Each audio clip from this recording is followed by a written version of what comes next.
The Yu-Gi-Oh! Trading card game is one of the most strategic and intensely gratifying card games out there, rewarding players with innovative deck building, shrewd technical play, and boundless game knowledge. However, new and aspiring players still face arguably the biggest barrier to entry for competitive play, the extremely steep price points for the most powerful cards available. But what if we tried to remove that barrier? In this series, we're going to be maximizing the value of every penny at our disposal to see how well we can perform on a constrained budget. Each season, we'll be investing a baseline of $50 USD into an affordable deck core comprised of the most cost-effective singles on TCG Player. For just an additional $10 per week, we'll continually expand on that core, transforming our build into the most competitive deck possible. Welcome to Rise of the Budget Duelist.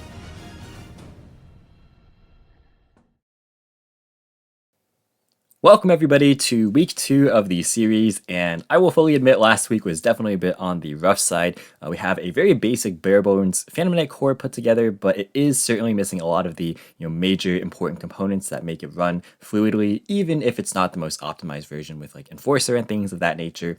So that's what we're going to do today. Today's goal is to just try and fill in as many of those gaps as possible and see if we can actually contend against decks better this time than last time, because we were just missing a lot of power in the previous build. So before we get started, I am just going to say that I'm actually recording this one after playing the week 2 episodes. So if you like the more retrospective outlook, which I'm going to kind of talk about how well these cards worked in advance, feel free to let me know down in the comments. Or if you'd rather just have me continue to record these beforehand, just to have a more predictive approach, that is also fine with me. By the time this goes up, I will already have been working on episode 3, so I'll make those changes by episode 4 if you guys have a particular preference. But let's go ahead and get started with the changes to the main deck. So first up is going to be the third copy of Fogblade. Because we don't have as many aggressive capabilities in this deck, with the only major one being the Arc Rebellion, I figure that having the ability to actually grind and search out traps every single turn is probably the best way to go. So having a third Fogblade definitely is solid. It also is just another extender in the graveyard, of course. So I think that having a third one is pretty imperative to have in this build.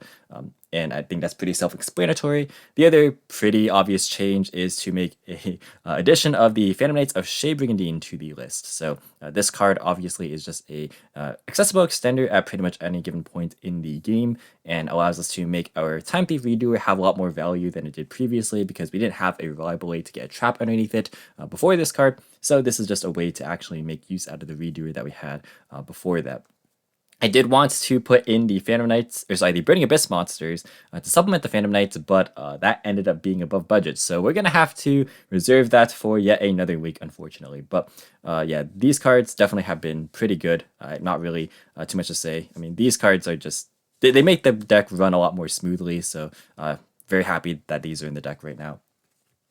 And then changes to the extra deck are also going to make an appearance in this episode. So first up is going to be what I think is the most obvious one, which is a copy of Levier the Sea Dragon. This card is definitely solid to be able to recoup our resources just to contribute to our grind game, because even though we have a higher Phantom Knight count, definitely more recursion is appreciated.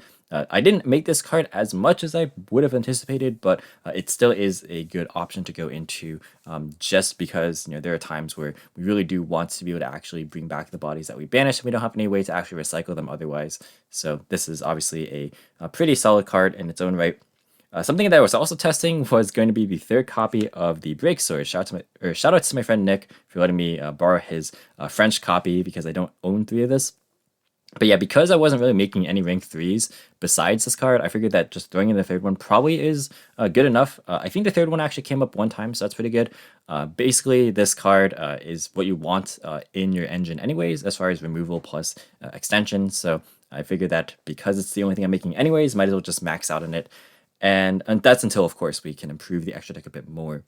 And then the final thing that I actually made a change was something that didn't come up yet, but I anticipate it will pretty soon, and that is the addition of Underclock Taker into the extra deck. So this basically is a means of being able to get stuff off the board if we so need to, but also in tandem with the Arc Rebellion Xyz Dragon, we can actually make our opponent's monsters attack 0, and we can do that before the Arc Rebellion negates the monsters on the field. So because it actually gains original attack, we can actually go ahead, reduce our opponent's monsters, and then we can just go and pull out some cheesy OTKs with this. I figured that this is probably one of the best ways to make use of Arc Rebellion, so I figured I'd give it a shot. Again, didn't come up yet because I don't think I made Arc Rebellion at all the previous week. But that being said, this is pretty solid for what it is. So yeah, those are the changes to the extra deck, and you'll see what we cut when we go back through the deck profile towards the end here. And then finally, we have the side deck, which was initially nothing. So trying to build things up from scratch, and I'm pretty happy with the way that the side deck turned out, given how cheap it's going to ultimately end up costing. So first up is going to be every budget player's saving grace in terms of side deck cards, which is Pankratops, super solid for just generally going second into a lot of matchups. And then we have a lot of board breakers. So first up, we have a copy of Raigeki, which actually some players are playing right now just as a means to actually force out certain disruptions. Just another board breaker type card. Not a ton of cards have destruction protection at the moment. Some of them do. Things like Draco Future and Chengying, for instance, but a lot of the boss monsters with negation don't have any means of protecting themselves. So this is actually not a bad pickup. And then to supplement that, we're actually playing pretty much 3 more copies of Raigeki, so it's 3 copies of Dark Hole. So this card basically, again, is just another way to force going second, and then you hopefully have the ability to draw into multiples of these, or at least get the interruptions out of the way for your engine to try and do the rest of the work. And to complement that even further is the 3 copies of Book of Eclipse. Now, this one is actually pretty interesting because I recently saw a JY Sharif deck profile of Phantom Knights, actually, nonetheless, or no less, playing this card in the side deck. But yeah, this basically is just continuing the trend of having cards that basically force your opponent to negate, and then you can kind of proceed with your day. Something that's pretty cool is against the Tribrigade Loyalist board in particular. If they don't have Oath, which most people are cutting right now, you can actually go like Raigeki or Dark Hole, and if they use Apex to negate, you can chain Book of Eclipse, and it puts the Apex face down, so it doesn't negate your Raigeki, and then you just wipe the entire board. And also the Draco Future can't protect itself while it's booked face down off this. So that's like a cool theory. It didn't come up because I didn't play any of that matchup yet, but if it does ever come up, that is what I'd be looking forward to the most. And then kind of the last dedicated Go Second card is going to be a copy of Mind Control. This is probably the weakest of the bunch, but it is just another way to try and force the negation. Again, there are some target protection effects in the game right now, most notably the Similar Link monster. But that being said, I still think that this is good to force like things like Hcabe or like Enforcer and just stuff like that. So that is pretty solid. Next up is going to be the rest of the side deck. So I moved the 3rd copy of Twin Twisters to the side deck just to make room for the main deck cards. And then also I'm playing 2 copies of MST. Looking back in this, I'm going to just put the MSTs in the main deck and then side 3 Twin, just because like this set being an optimistic mind is still pretty good. But there were also a fair amount of times where there was just only one backer that I was interested in hitting. And Cosmic Cyclone was actually a little bit out of the budget here, so just stuck with the MSTs for now. But that being said, Cosmic is probably just going to try and make an appearance in the side deck or main deck ASAP. However, having 5 backer outs is a pretty good number, I think. And then the last card, which I think is great that this fits in the budget, is 3 copies of Dimensional Barrier. This card is actually seeing quite a lot of play right now. Very good into like the Loyalist matchup, the Invoked matchup, just a lot of things like Sword Soul, of course. So yeah, just being able to shut off your opponent's plays in a way that a lot of your engine can't natively do is pretty solid for that matter. So that is going to be it for our side. So let's just quickly run through the main and extra deck again while we are at it. Okay, so for our main deck, we're going to, of course, begin with the 3 copies of the Torn Scales. Obviously still the best starter in the deck. Next up is the best extender to pair with it, 3 copies of the Silent Boots. I still am playing, of course, the bigger ratio of Phantom Knights than what most builds are doing right now. So 3 copies of Ancient Cloak just to facilitate the grind game. Similarly, the 2 copies of Ragged Gloves to help with that. And then the 1 Stained Greaves, which is pretty strong. We have 3 copies of Orphis Scorpio. I wish I would stop drawing the Gardner, which is Cobra, but that is sometimes just what you have to do in order to add more power to your deck. This is probably going to be taken out soon because searching Instant Fusion, while good, is definitely not as strong of a move as searching Fusion Destiny, and I think that getting just more level 3 extension or Tour Guide into the list is probably the better play. Next up, we have 3 copies of Kagemucha Knight just for more extenders. The 2 copies of the Psychic Tracker would like to play maybe like Beach Trooper Descent or hopefully like Junk Forward or Psychic Wielder, just more extenders. Because having just these 5 is certainly, a bit on the low side. And then we have the Edgem Sabers. You kind of like fill up the gaps that Grafseer currently would kind of fulfill. Then for the spells, we have Rhoda, we have Foolish, we have Instant Fusion, we have Reborn, which is actually a card that I am considering cutting soon just because, turn 1 it doesn't really help you a lot of the time, actually get you into your combos. And then mid to late game, it hasn't really been coming up as much either. Still have to play a bit more with this card just to really make a final verdict on it. But that is where I currently stand with this. For some of the traps, we have the 3 copies of the Fall Blade, with the third one being the new edition. We have the Wing, we have Sword, and then we have Shade. You actually notice that I cut the rank up spell just because that card really is not fantastic to draw in your opening hand. And I actually think that Eva Swarm Nightmare and Redoer are probably good enough. You have a lot of ways to actually make your pop off rest of the life still, with your traps anyways, bringing back your break sword since you're doing that turn 1 pretty much all the time. So I think that it's actually pretty fine to actually go ahead and cut the Dark Rebellion and the Dark Requiem package. Next up are the defensives. We have 3 copies of Book of Moon. This card is hit or miss. Some matchups it's really good in, other matchups it's really dead in. So I'm like 50-50 on the card. But we got to play with what we have so far. So that is pretty much it for that. The 2 twin, like I mentioned, the third one's now in the side deck. And then we have the 3 copies of Solemn Warning. This card actually has been surprisingly overperforming. So not really any complaints. It hasn't conflicted with Shade Brigandine yet. Maybe it will soon, but for what it's worth by itself, it's been a very strong standalone card. So not really too much to complain about there. For the extra deck, we are currently on 1 copy of the Carabini. We're on 1 copy of Rusty. The new Underclock, we have Nightmares, Phoenix, and Unicorn. I did cut the Zero Boros from the list just because it's pretty hard to link climb that far. It's possible, but I found that wasn't actually needed, and the more accessible, aggressive OTK option is the Raiders Knight into the Ark Rebellion anyways, so figured I would just drop it from the list. Next up is now the 3 copies of the Phantom Knights of Breaksword. The third one did come up. Probably wasn't necessary, to be honest, but still is nice to just kind of have. Again, it's pretty much the only thing we're making most of the time anyways, so it's a good option, I think. We have the 1 copy of Levier, the 1 Jaja, which still hasn't come up yet, so this is probably going to be cut from the list fairly soon. We have the 1 Nightmare, we have 1 Time Thief Redoer, we have the Raiders Knight into Ark Rebellion package, and then the best monster, MVP of the extra deck, which is one of the most summoned ones, honestly, is Flame Ghost, obviously the instant fusion target. So that is going to do it for the 15 card extra deck, and that is going to be it for all the cards in this deck list this week. So as usual, guys, if you do want to help support the content, please consider checking out the Patreon. I want to thank my patrons as well for helping support this content. It really does mean a lot to me because it really is helpful and motivating to make the content as high quality as I possibly can. But if you do just want to support the channel in the freest way possible, please do just like the video as well as share it with somebody who maybe might find this entertaining or helpful if they are also on a budget, just because it really does help support the channel. That's just kind of how YouTube works. So yeah, please do like the video if you are enjoying this content. And lastly, of course, be sure to check out your playmat if you want some awesome custom sleeves like this beautiful, amazing penguin sleeve right here. Of course, they do custom sleeves, custom playmats, and these sleeves I've had pretty much since I want to say May or June, maybe even earlier. So I haven't actually had to replace these sleeves yet. So that's, of course, partly because I've double sleeved them. But even in the cases I haven't double sleeved them, they shuffle really, really nicely. So yeah, I think I use these. Yeah, I definitely use these for the Remote YCS as well, where I did not double sleeve them for the main deck, just because I play Penguins for that event, and wanted to show them off for the main deck there. Yeah, so these sleeves have been awesome, like really, really hold up well. They shuffle nicely, so definitely check out your playmat and use the promo code Emanon10YP to get 10% off of your purchase. But that is going to be it for this week's deck profile, and now let's hop into the matches. Alrighty, so for this week's episode, we're actually going to have 2 different matches from locals.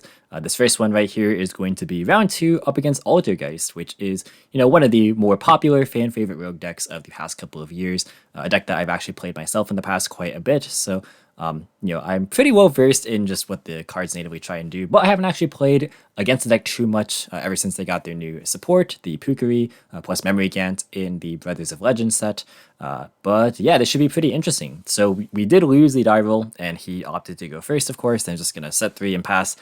Definitely not the worst opening ever for this deck. So we're gonna see if we can break through it. Obviously, we don't know the matchup just yet. So we are going to go ahead and start things out with the Rhoda, and we are going to grab a copy of the Ancient Cloak because we do have the Torn Scales in our hand already. So that is going to be our normal summon right here. And I think he just picks up the card to read it, make sure that it is a ignition effect and not a trigger effect on summon. But he doesn't have anything for its summon. However, when I go to use the effect and we pitch the Ancient Cloak, he is going to chain Solemn Strike in response. Pretty solid for sure. Just cutting off the resource game, and it gets even better for him once he reveals the Multi-Faker in the hand. And I don't have any response to the on-field effect either, so yeah, that is going to get him access to Silk. So he went from having potentially 3 disruptions to 4, and now we have something else that I have to fight through. And that's definitely not an easy disruption to play against, just because, Silk, like the PK monsters are pretty small, so a lot of the times the way to force Silk is to use the battle phase as a resource. Granted, here, like the Faker defense is also fairly small, so like that's a way to kind of threaten Silk, if they have no other Altergeist cards to bounce. And I'm not entirely sure if he has like a set protocol or anything of that nature. So here I'm just going to try and play as if he has like multiple ways to navigate like Silk bounce, right? So I used Ancient Cloak to actually search for a Stained Greaves, and this maybe was a mistake. So my thought process was like, if I search for like Silent Boots, which was realistically the only other search target in this scenario that was probably worth it, it could have he could have just chose to bounce the this Torrent Scales that was coming back, and that would get banished instead, which would not have bode very well for me. So I wanted to just make sure I had multiple bodies on the field. I guess realistically, he probably would have just held it anyways because I already used the Torrent Skills, so like there wasn't really much of a point to bounce it there. So I think just having the extra PK name that was like alive in the grave to banish for next turn would have been preferable, because you'll see right now that my follow-up is very severely diminished after he bounces my Break Sword with his Faker. So I'm going to set a bunch of cards and pass. We open a bunch of back row here, which is going to prove to be pretty valuable later on.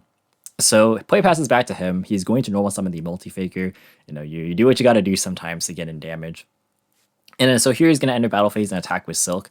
And I deliberate on using a Fog Blade on it, but I decided not to. Like part of me wanted to like force the Silk early, but another part of me was just thinking, well, I could probably hold it just so that I can negate the Silk when he tries to actually use it, rather than him just chaining Silk in response to my Fog Blade, because I do have a warning set, so I do want to just hold that for either like a Faker hand effect or just like a big Hextia push.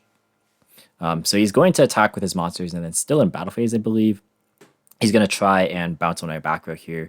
We're just confirming that Silk is cost, and we actually messed this up later on, and you'll see that in the later stages of this match here. But he's going to bounce the Faker and then target one of my sets, and then I'm just going to Fog Blade the Silk here. So yeah, this way now I am kind of locking it down unless he has a protocol. I'm just hoping that he doesn't end up having it. And I reason that now he doesn't have it because he didn't flip it in response to the Fog Blade. So now I have the relay, just in a protocol set whatsoever. So that's pretty good news for me. It also makes it so that like just future Fog Blades will be a lot better because they don't play 3 usually, so a lot of the access will be through the Marionetter, and that's now susceptible unless he like just hard draws the protocol later on. We still don't have great plays, and this is what I was talking about last turn, where having the Silent Boots would have been much better than Stained Greaves here, so definitely was a misplay on my part, because again, I was like so fixated on just trying to get the 2 bodies on the field because I was thinking about the possibility of him just bouncing the Torrent Scales, aka banishing it, which again maybe was possible, but realistically, because Torrent Scales was already used and it wasn't threatening his Silk, the correct play on his end would have not been to bounce it, so I should have just used the or searched for Silent Boots. But again, maybe his play would have changed if he saw me search for Silent Boots, so that's also like kind of a different aspect. So maybe it wasn't completely incorrect. But yeah, let me know in the comments below if you would have gone for the same play I did, or if you would have actually just gone for the Silent Boots and hope they just didn't bounce the Torrent Scales. You can see that after I pass back to him, he goes for a Prosperity, which is a bit less common than Extravagance, but still is a choice that some players opt to run. And he picks up a main deck Imperial Iron Wall off of that, which yeah, you already know it's pretty devastating in this matchup because we rely on banishing a lot. So now I have to deal with that. We flip up Edgem Sabers, which we did draw on one of the previous turns, and now we pick up a copy of Ancient Cloak. So now we have another chance to try and just force one of his back row. He's just going to Iron Wall right here, and then he's going to trigger Faker, and this is where I'm going to just drop the Solemn Warning. I knew he had the Faker in hand, of course, from 2 turns prior. So we're just going to put a stop to that. Right now, I'm reasoning that his engine is pretty limited because he hasn't been able to do a whole lot, like no Meliseek, no Marionetter or anything.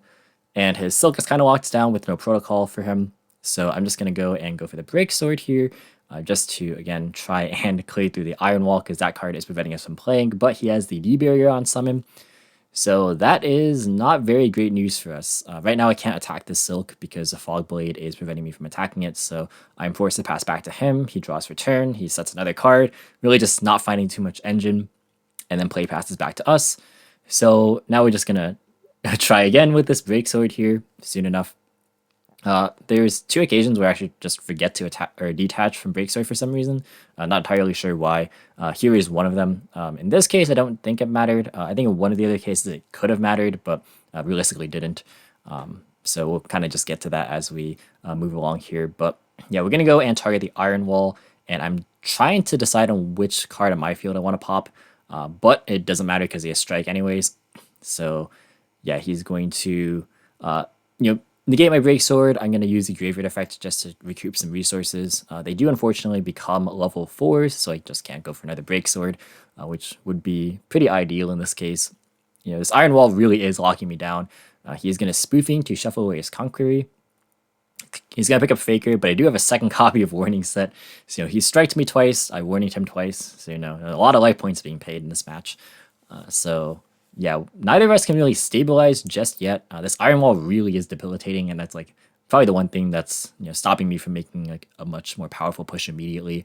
And I am Dark Locked right now, so I can't go for like a Nightmare Phoenix, which is in my extra deck. But yeah, that is not a play available to me at the moment.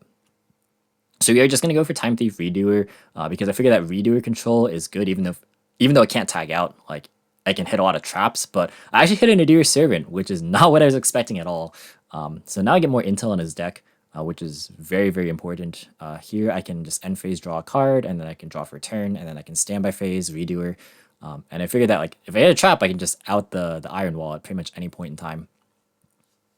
And I do pick up an Imperial Order, which is actually one of the cards that was not the greatest, because Order wouldn't have been good for him, so I would have actually rather him draw it. But here I'm going to use it, and I ask if he has a response to this. He chose not to Spoofing during his previous turn, probably I assume because he just wanted to stop me from like actually attacking him and pressing his life points, which is valid, because I think my last set is another Fog Blade. So if we went for like a Marionetter, then that would have lost out to Fog Blade. But yeah, there I just shuffle away the Spoofing so he can't like go for a play later on, because right here I have the Scorpio, so this can actually go for another Break Sword and threaten the Iron Wall that way. So yeah, that's why I asked again like for a response, just to make sure that he didn't want to change Spoofing to the Redoer, because of course Redoer spin is non-targeting. So yeah, Predaplant combo does in fact resolve, which I was kind of surprised. I wasn't sure what the last set could be. I'm just assuming it's not Strike because he went through 2 of them, and I'm just hoping that it's not Protocol at this stage. So yeah, we go ahead. We also pitched a Silent Boots, which is pretty decent, and then we're going to go and pop his Iron Wall, only for him to flip another Iron Wall. And that's the game sometimes. We do have a Fog Blade in Gray that we just popped, so we are going to actually just chain it to bring back a body. And here I believe he actually does concede, because now that I got rid of the Fog Blade, I can attack his Silk. So I can just go ahead and, I know what he's top decking, it's going to be a Spoofing, and once I clear his Silk, it's not going to be doing anything, because he has just no more engine cards to shuffle back. So even without my reliance on banishing, or even without my ability to banish, we still were able to take that game down. So that was a very, very strange game 1. But yeah, we did manage to take that one. So moving into game number 2 here, he's going to elect to go first again. Pretty straightforward.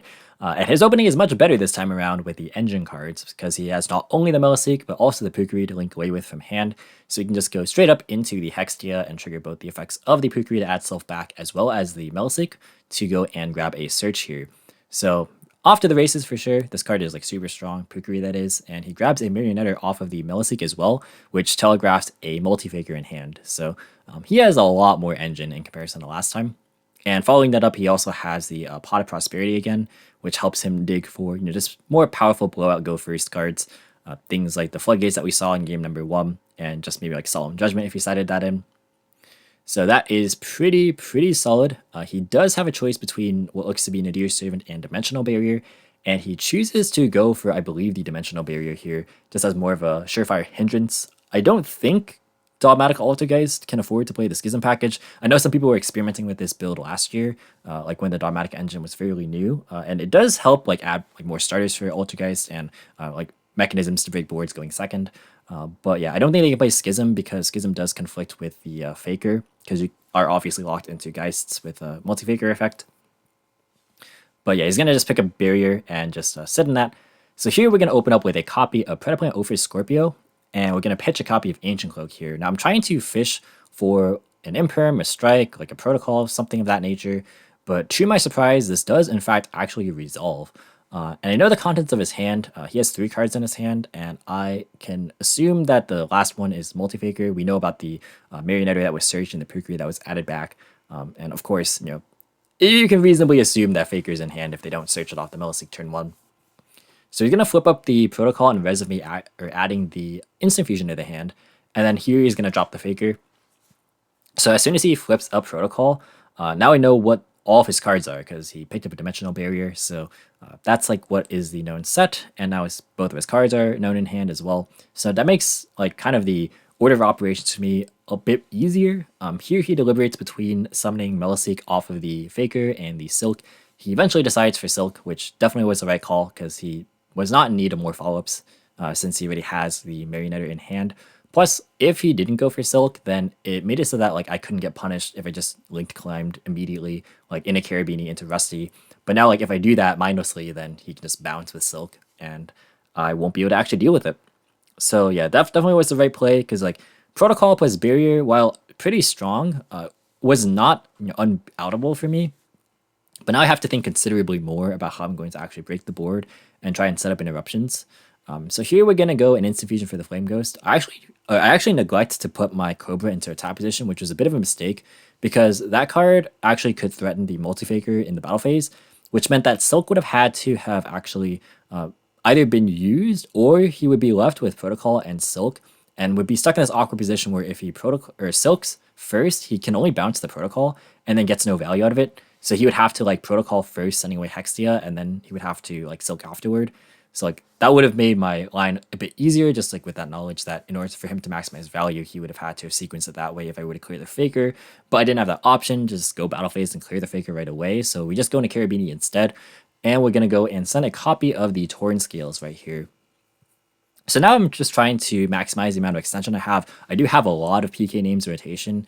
He doesn't actually like to negate or like rather bounce with the Silk on summon because I think is just trying to stop whatever I threaten, like whatever threats are on board, or maybe just holding for Rusty in general with his Silk. But yeah, Protocol obviously wouldn't do much against the Carabini there because I can protect it by sending the Scorpio away, and then obviously we send for cost anyways. So here we're going to resolve Cloak, and then we're going to add a copy of Stained Greaves, which allows his Torn Scales to come back, and then we trigger these Stained Greaves as well. I do have a Silent Boots in my hand that I am kind of waiting on to like drop at the opportune moment, and I kind of do a bit of I also make another slight misplay here. So what I should do, I think, is overlay the raw materials because I know that Break Sword isn't going to resolve as long as he has Barrier. Like right now he isn't flipping it, so he's waiting for me to like actually make the Break Sword first. Just like so he can maybe get more mileage out of his Silk and stuff. But yeah, so I believe I overlay with the Torn Scales and the Stained Greaves. We'll see in just a second here as I spend quite a while deliberating. Actually, first off, before I do that, I forgot I actually used the Torn Scales effect on field, pitching the Fall Blade that I had in hand and then sending away the Ragged Gloves. So yeah, this is just like more follow-ups. And again, he chooses just to let this resolve. He just doesn't negate any of this. So like now I'm kind of like getting concerned because my windows to actually break his board are getting a bit limited. So yeah, here's maybe where I should have like made a Nightmare Phoenix perhaps and like try to actually out his like Protocol because that would have forced something like most likely the Protocol itself. I would have minus a lot though in terms of resources. So I wasn't a big fan of doing it that way. So I don't dislike the way that I play this in hindsight, but you have like different lines of play. I'd love to hear them in the comments because this game state was definitely more on the complex side of things. So here's what I mentioned earlier, but I overlaid for Break Sword, but I probably should have overlaid with Scorpio instead because right now like my Boots is alive, but if it gets bounced, then I won't actually have Boots live later in the turn until I make Rusty, which is not guaranteed to happen. Like if he Silk bounces my Carabini, then I won't actually be able to go into Rusty. But yeah, here we make Breaksword, and now is the time I decided to go into the battle phase. I could have done it when I had the Stangreaves up, because I had Stangreaves, Cobra, and the Carabini, which was boosted by its own effect to 1100 to like have 3 threats on the multi-faker, but I chose to do it this way. I think I really just wanted to force out the barrier as early as possible, but I mean, it was going to be flipped no matter what, so I think that was also maybe a bit of a missequence on my end. I could have probably just used the battle phase like a lot earlier to actually like make sure that the Silk bounce was like guaranteed. Like I knew what the Silk was going to bounce. Because here I got kind of lucky after I like attacked into Silk. He actually bounces my Break Sword, so it means I can actually still go into Rusty. Whereas like if you bounce my Carabini, I actually just had no plays. Well, that's not true because I had what's it called, Silent Boots in my hand, so I would have had 3 bodies to make Rusty still. But like this kept an extra card in my hand, which was not too bad. Also, he bounced his Protocol, which is noteworthy here.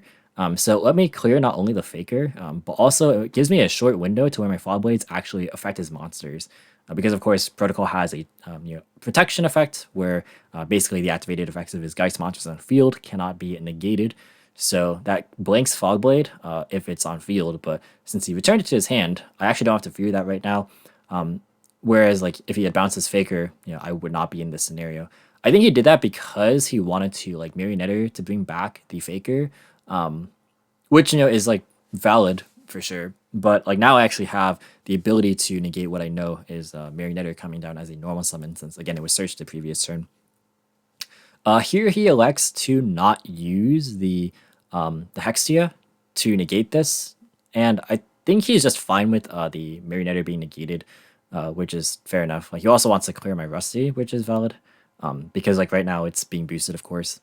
And you'll notice that I also sent off the Rusty, the Ancient Cloak, rather than Boots, so I didn't get any Boots searches that entire last turn. I did actually have the 3rd Fog Blade set, because you saw that I pitched one off the Torn Skills, and the second one was set off Rusty. The 3rd one is actually already in my hand. So like what I was searching there would have realistically just been like maybe a Shade Brigandine or a Wing, and I reasoned that I'd rather have the Cloak Engraved just to get more Phantom Knight monsters to have extenders for next turn. So I was playing more for the long game. So he attacks away Rusty. I don't feel pressure to like Fog Blade his Hexia or anything, just because like, I'm fine with it being engraved. And then he goes and makes another Hexia with the Marionetter plus the Pukuri that's in hand. And that makes my Fog Blade fall off. And then he goes and sets 2 and passes. So I know one of them is the Protocol that was bounced back, and the other one was whatever he just top decked. So here in the end phase, I'm going to activate the Fog Blade to bring back Rusty. This I'm kind of just banking on to resolve, because like, if he Hexia negates this, he can like go ahead and search Faker, which is pretty scary. To be fair, like Faker summoning out wouldn't have been that detrimental for me. It would have just gotten back into like Melisseek to get more engine. But like he had Silk on board pretty much no matter what, as long as he like didn't Hexia trade away the Silk to negate my spells and traps during this end phase. I think though at some point he probably should have used it just to get more value. Here we're gonna bring back the Torn Scale off of the end phase Fog Blade, and afterwards we're gonna blind MST and we hit Iron Wall, which was his top deck. And I'm pretty happy to see that. So now I know his set is Protocol, and again, everything is now in known quantity. So it's really great to be able to play with perfect information when you're like the aggressor, because like right now I'm kind of like the point guard, right? I'm like being able to like facilitate all the plays, and everything that he does is reactive. So I feel pretty good about this. We resolved Rusty. He spends a while thinking on that actually. But yeah, decides to let it go. So he doesn't elect to Protocol negate. I'm just trying to feed for whichever negations I can. And I actually drew a Twin Twister for turn, which is pretty important. So like now that I have that, I can actually use that as like a way to answer the Protocol after it sends for cost, and then like he'd have to Hexia negate, and then I have a Fog Blade for that anyways. And then because Fog Blade would be higher in the chain, it would happen before the Protocol actually resolves to give his monsters protection. But here we search for a Silent Boots off the Ancient Cloak that we sent last turn, and then we summon it and go into Breaksword, and then we're gonna go and Rusty effect to go and target the Silk. And here is where the big mess up happens, so we're going to spend quite a bit of time kind of explaining the different options of what can go down here. So right now it's Rusty Chainlink 1 targeting the Silk to try and destroy it, since the Breaksword was summoned to the zone that points to. And then here he is thinking in response. So what he does is he goes ahead and he tries to bounce his Hexia for cost, and I don't catch it, because it's been a while since I played this matchup. But you actually cannot bounce Hexia for cost for Silk because it has to go to hand specifically, and you have to like fulfill the entire cost. Here, what happens is I chain Twin Twister to his protocol when he tries to protect from Fogblade because it went Rusty Chainlink 1, Silk Chainlink 2, Fogblade Chainlink 3, Protocol Chainlink 4, Twin Twister Chainlink 5, and then that just ends the game right there. But given the fact that that wasn't legal, let's kind of run through the scenarios that he had as options in response to the Rusty. So option 1 was that he goes and he activates Protocol as Chainlink 2, and then Silk gets Chainlink 3 to bounce the Protocol. And then what happens then is that I can go ahead, I can actually choose to let that resolve if I want to, because I'm not in any real threat. Like I could go ahead and like use Fogblade, he could like negate with Hexia, like that'd be okay. But what I'd end up just doing is like my Rusty would get bounced, and then I have a lot of avenues to actually try and push for game because I'd have this. Oh, actually no, he targeted my break sword actually, not my Rusty, excuse me. So yeah, what he would have ended up, or what would have ended up happening was I would have had like the trapping grave from last turn. I would have had the ragged gloves to go ahead and send like another trap, and then I had torn scales' own effect plus the set Shade Brigandine. So like I would have enough bodies to eventually go into a Raiders Knight play plus plus an Underclock play into Arc Rebellion, and that would have actually been a lot of damage, just enough for game. Option 2 was that he actually just goes and negates the Rusty effect straight up with the Protocol, sending away one of his Hexias, and then I go ahead and I can go and Twin Twister that. If he Hexias, he has to do it in such a way where he sends his Silk away at some point, either with the Protocol or with the Hexia, if he wants to get value. And so that way, like the Silk pretty much doesn't have a window to be able to activate since everything there is a cost. So I know it's kind of a lot to run through, and I just had this screenshot on here just so you can like take stock of the board state. But yeah, those were like kind of all the options there, and that is how that game went. So we were kind of scrambling because it was close to time, so both of us messed that up, and I didn't catch that. But that is, I think we still would have had that game even regardless of all of that, just because I had so much pressure and so many grave effects that I hadn't activated yet.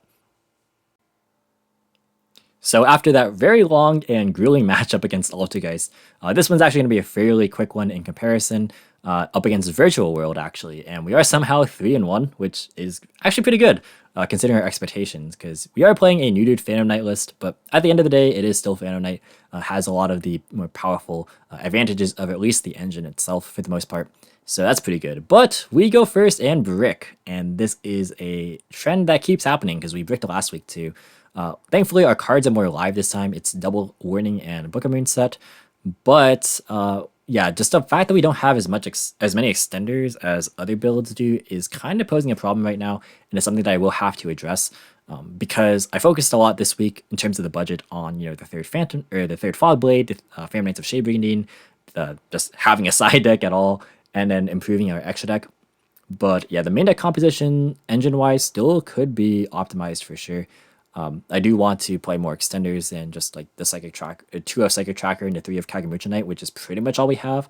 Like we have Foolish and like Rhoda, which can flex into an extender depending on the hand, but having more extenders would definitely be welcome in situations where we can't even make Carabini like this one. So yeah, they go ahead, Prod of Prosperity here, and they pick up a Lily off of that, which they're going to activate to target the Chuche that they placed with Kowloon face up earlier. And right here, I'm just preserving my interruptions for like the biggest threats, namely Lulu, and then whatever big boss monsters hit the board. Mostly Shenshen, because Shenshen just like eats this matchup up alive if there's no way to really deal with it. There are ways certainly to deal with it. It's not like the end of the world, but given this current circumstance where I don't have any engine cards, yeah, it definitely is. That is one of the biggest kind of targets in terms of my warning usage. But yeah, they go ahead and Qinglong for the Lulu right here. And this, I decide, is good enough to warning, just because like it represents too much like good follow-up as well as potential another name. Here I'm just putting them on Havoc, another name. And even though that's quite likely, it also sometimes Virtual World does have breaking issues, as we all know. So like that's kind of what I'm banking on. But yeah, they have the E-Telly right here. So that is a pretty good extender because they sent Yan Yan earlier off of this copy of Lily. So now that gets to hit the board as well. So yeah, here I'm just confirming which Yan Yan is the tuner and which one is not the tuner. And so yeah, right here they have a potential play into like a Synchro 9 or like a rank 6 or rank 3. Actually, I think is there a Chuchi engrave? I don't believe so. There's not actually because I negated the Lulu. So just like a rank 3 play or synchro 9 play. But yeah, Shen Shen again hits the board. So this is a prime target for warning. And yeah, that is going to be enough to stop the turn right here. But long term, again, I'm going to face a lot of issues. They're going to resolve Yan Yan to put back one of the banished cards. And yeah, I am not in a great position. So we're going to take the 15 off the Yan Yan. And then they're going to pass the E-Telly result, or banishes the Yan Yan in the end phase. But yeah, Chuche is also alive because it's Qinglong and Yan Yan banished. So we have to deal with that even if we have our engine started, which we kind of do. We have an Ancient Cloak now. I'm pretty sure, I believe that was the top deck. I'm not 100% sure. But yeah, we have Ancient Cloak, which is like decent, but it's not really going to be that good here. So yeah, we are in a pretty tough position. We're just going to attack for 800, and then we're going to set one, bluffing an Imperm column. That's something also is like, if you are on a budget, if you can't afford Imperm, even though like it did get reprinted, but like it still is like somewhat expensive depending on like what your budget is, of course. But like if you're not playing with Imperm, like you should still play as if Imperm is in your list. Just because your opponent doesn't know necessarily that you're on a budget. Granted, most players at my locals now know that I'm doing this series, so it kind of nullifies that like mystery factor a bit. But still, like just as like a general practice kind of thing. So yeah, they're gonna start things off again and go into Fan Fan, which we Book of Moon, but we are very quickly running out of interruptions. They have Qinglong for Lulu, and yeah, here we are. We were out of interruptions, I'm pretty sure, actually. We have none left. Our set card is a Famnite Wing. So yeah, they went through Lao Lao, but none of the other names so far. So they can just go ahead, send a third Qinglong, and go and search for another name here. Gonna pick with GG.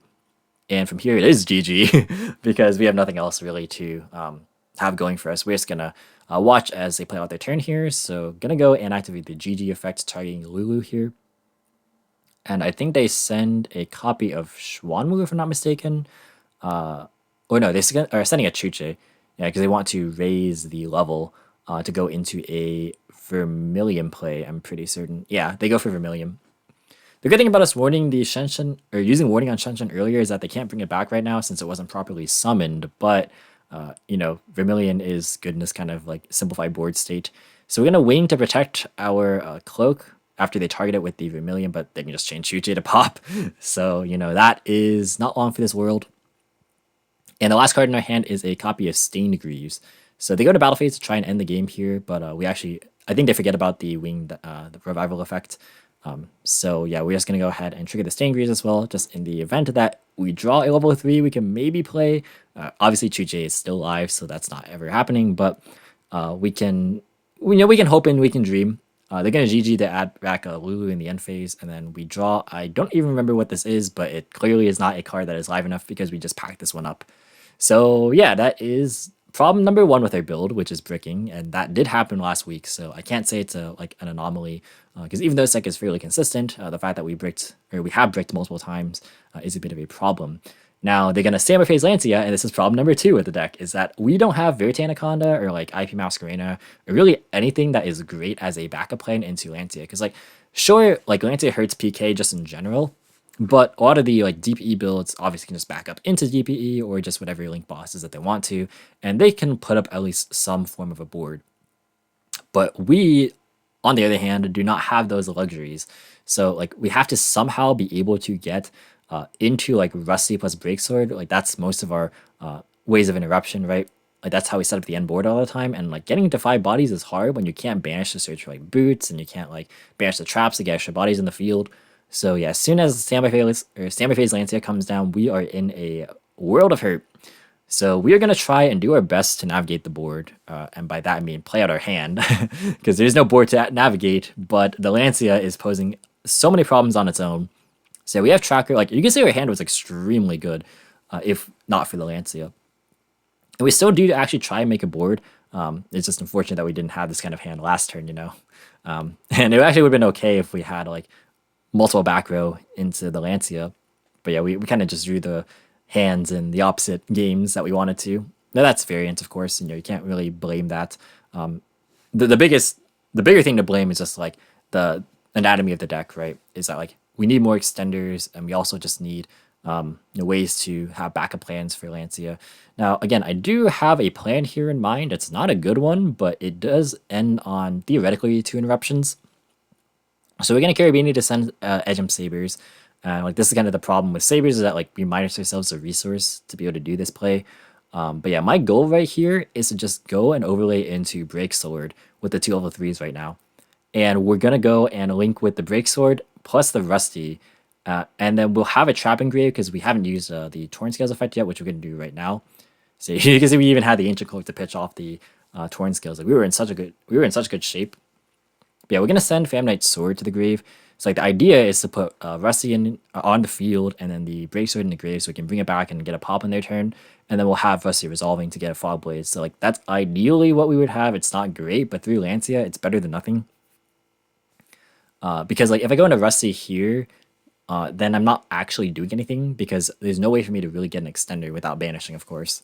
So I do think this is the best play. If you see another line, just given my current list, feel free to point those out to me. Again, I'm always open for just constructive feedback in general.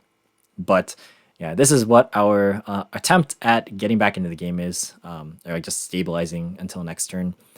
And here we're gonna go ahead and Rusty, and they chain Imperm. So yeah, I mean, in terms of like getting a pop of Rusty, like we still have that, but that is definitely rough. So here they activate Kowloon again for the Chuche. And right here, so like it seems weird that I don't pop with Rusty right away.